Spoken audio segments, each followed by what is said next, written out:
Will Hillary Clinton run for president? We still don't know. But there is one thing we do know. The next few months will not be smooth sailing for her. With the release of her book, Hard Choices, 2 months ago, television appearances and interviews with the national media, Hillary Clinton sure seems like she's gearing up for a presidential run in 2016. That means she'll be under intense scrutiny in the weeks and months to come. Here are Hillary Clinton's 3 biggest obstacles that make a 2016 victory, or even a 2016 nomination, not as inevitable as you might think. The major pollsters have been asking Americans their opinions on Hillary Clinton since 1992. And after more than 2 decades in the national public eye, Americans are really pretty high on Hillary Clinton. A new Gallup survey finds that most Americans recognize Hillary Clinton and they feel very positively about her, far more positively than they do about any potential Republican presidential candidate.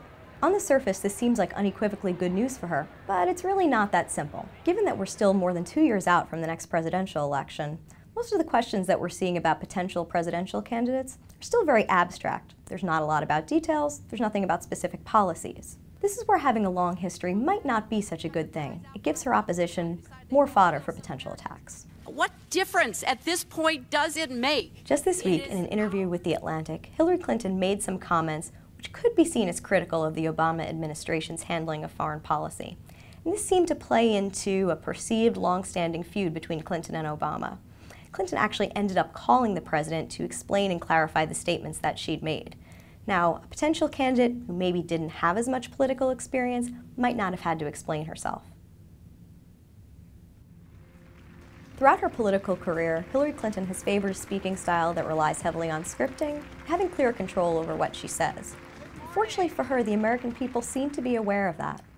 Polls show that her biggest weaknesses in Americans' eyes come in not being always seen as honest and in a willingness to say whatever she needs to in order to get ahead. Recent examples of unscripted gaffes, such as telling Diane Sawyer that she and her husband were dead broke when they left the White House. We came out of the White House not only dead broke, but in debt. That opens the door to criticism. In order to overcome these weaknesses, she's going to need to get better at speaking off the cuff. Our colleague Jonah Goldberg recently wrote a column in which he said, "Paging Elizabeth Warren, this is your moment." And he went on to say that Warren could play a role similar to the one Barack Obama played in 2008. I'm Elizabeth Warren. Here you have Hillary Clinton, who's a pragmatist with a lot of political experience, and then you have Warren, who's a first-term senator, who could pose a challenge to Hillary from the left. If Warren runs, or if Hillary receives any challenge from the left, Hillary's going to have to be very careful in walking that fine line between being progressive enough to win a Democratic primary and being centrist enough to win a general election. It's clear that Hillary Clinton faces some major challenges in the months ahead.